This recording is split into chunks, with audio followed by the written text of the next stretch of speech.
चाहती हूँ उनके परिवार के लोगों को इस दुख की घड़ी में हमारी पार्टी उनके साथ है और उनका एक बेटा है, बेटी शादीशुदा और बेटा भी।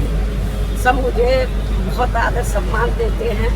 तो मैं इस मौके पर पूरे परिवार को ये आश्वासन देना चाहती हूँ, यदि परिवार चाहेगा तो उनके बेटे को मैं राजनीति में आगे बढ़ावा दूंगी, उनके स्थान पर उनको पूरा महत्व दूंगी। पूर्वांचल के लिए भैया दुख वाला दिन बा, काहे कि रसड़ा के विधायक उमाशंकर सिंह अभी दुनिया में ना रहे। मायावती पहुंचीन, भावुक हो गईन और एक वीडियो खूब वायरल होता। तो आज पूर्वांचल की बात में बात रसड़ा के विधायक उमाशंकर सिंह की और उनके बेटे यूकेश सिंह की। 2022 के चुनाव में जब बसपा हर जगह से साफ हो गई, तब बलिया के रसड़ा विधानसभा से उमाशंकर सिंह ने जीत की लहर को बरकरार रखा। मात्र एक विधायक बसपा से जीते, उनका नाम था उमाशंकर सिंह। बीते लंबे समय से वो कैंसर से ग्रस्त थे। इस बीमारी से जूझते हुए गुड़गांव के फोर्टिस अस्पताल में बीती रात उनका निधन हो गया। इस निधन के बाद मायावती उनके घर पहुंची। मायावती न सिर्फ उनके घर पहुंची बल्कि वो भावुक भी नजर आई। उनका गला भावुक था। वो बात करते हुए अपने भाई के लिए एकदम भावुक हो गई और ये भी कहा कि वो आगे चुनाव में राजनीति में उनके बेटे यूकेश सिंह को आगे बढ़ाएंगे। हम आपको पूरी बात विस्तार से बताएंगे और मायावती ने क्या कहा वो भी सुनवाएंगे। लेकिन पहले बात कर लेते हैं उमाशंकर सिंह की और उनके बेटे यूकेश सिंह की। उमाशंकर सिंह की अगर सियासत की अगर आप बात करेंगे तो वो 2011 में राजनीति में, लेकिन उससे पहले लोग उन्हें जानने लगे। दरअसल मायावती की सरकार जब बनी, यानी कि 2007 से लेकर 2012 तक जब मायावती की सरकार थी, तो बहुत सारे प्रोजेक्ट शुरू हुए और ये प्रोजेक्ट मुख्य तौर पर लखनऊ में शुरू हुए, जिसमें बहुत बड़े बड़े पत्थरों का काम हुआ। लखनऊ, जो नया लखनऊ खूबसूरत नजर आता है, उसकी आर्किटेक्ट मायावती ही कही जाती है। इस दौरान सड़कों पर डंपर नजर आया और डंपर पर लिखा हुआ था छात्र शक्ति। लोग पूछा करते थे कि छात्र शक्ति के मालिक कौन है। कई सारे अंदाजे लगाए जाते थे, लेकिन बाद में पता चला कि ये हैं बिजनेसमैन उमाशंकर सिंह। छात्र शक्ति के काम के जरिए ही उमाशंकर सिंह की मुलाकात मायावती से हुई और मायावती के नजदीक हुए और 2011 में उन्होंने बसपा ज्वाइन किया। 2012 में रसड़ा की विधानसभा से पहली बार चुनाव लड़े और जीते। 2012 के चुनाव में उमाशंकर सिंह ने दिखाया कि कितने मजे हुए नेता हैं। बलिया के सांसद हैं सनातन पांडे। सनातन पांडे खाटी समाजवादी पार्टी के नेता हैं और लगातार समाजवादी पार्टी की सियासत करते हैं। बलिया में समाजवादी पार्टी मजबूत है, लेकिन 2012 के पहले ही चुनाव में उमाशंकर सिंह ने सनातन पांडे को मात दी। इसके बाद 2017 में योगी आदित्यनाथ और नरेंद्र मोदी की लहर में जब बीजेपी सरकार बना रही थी, तब भी उमाशंकर सिंह रसड़ा से चुनाव जीत गए। और 2022 में जब चुनाव दो ध्रुवी हो गया, यानी कि एक तरफ सपा थी, दूसरी तरफ बीजेपी थी, बाकी सब साफ थे, तब एक हाथी का निशान कहीं से जीता तो वो उमाशंकर सिंह रसड़ा से जीते।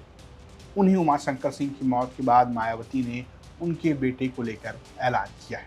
अभी वो तो जिंदा नहीं है। मेरा तो यही कहना है कि उमाशंकर सिंह जी के परिवार के लोगों को, आपने जब तक बीएसपी में आप जिंदा रहे हैं, आपने ईमानदारी का अपना परिचय दिया है। आपको ये मालूम है कि वो बिजनेसमैन थे और अक्सर आपने देखा है कि जो बिजनेसमैन होते हैं, जब सत्ता परिवर्तन होता है तो वो परिवर्तन पार्टियां बदल देते हैं। उतार चढ़ाव आए, लेकिन उन्होंने पार्टी को धोखा नहीं दिया और मुझे तो सही मायने में वो अपनी सगी बहन की तरह मानते थे। ये महीने में शायद रक्षाबंधन भी है, तो मेरे ख्याल हमेशा रक्षाबंधन पे मैं लखनऊ में रही हूँ या दिल्ली में रही हूँ, तो मुझसे उन्होंने राखी बंधवाई।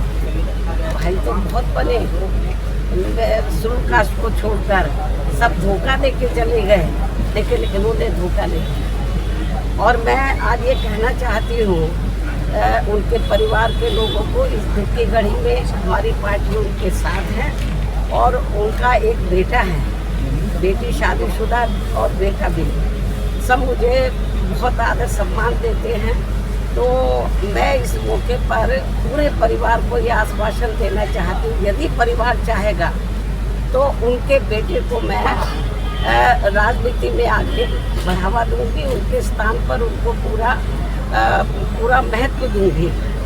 हालांकि ये मौका ऐसा कहने का नहीं है, लेकिन फिर भी मैं उनको जो है, उनके परिवार को ये दुख की घड़ी में राजनीति में वो काफ़ी सक्रिय रहे हैं, समाज में लोगों की बहुत सेवा करते रहे हैं। तो मैं, परिवार चाहेगा तो उनके बेटे को मैं राजनीति में आगे करूँगी। और जहाँ तक उनकी विधानसभा का सवाल है, रसड़ा जो विधानसभा बलिया में, मेरे ख्याल जब भी उन्होंने चुनाव लड़ा बीएसपी से, हमेशा उन्होंने चुनाव जीता है और क्षेत्र की जनता का पूरा ध्यान रखा है। पूरे क्षेत्र में वो हर सुख दुख की घड़ी में वहाँ की जनता के साथ है और हमेशा उन्होंने हर मामले में वहाँ की जनता का पूरा ध्यान रखा है। और मुझे लगता है उनकी विधानसभा के क्षेत्र के लोग भी चाहेंगे कि अब वो नहीं रहे हैं, उनके बेटे को बढ़ावा दिया जाए। मैं पूरा, जैसा परिवार चाहेगा उसके हिसाब से मैं उनको पूरा बढ़ावा दूंगी और उनका पूरा साथ दूंगी।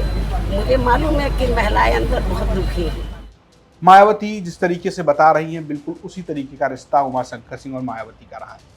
हर रक्षाबंधन में उमाशंकर सिंह मायावती के घर जाते थे, चाहे वो लखनऊ में हो या दिल्ली में हो, और उन्हें राखी बांधते थे।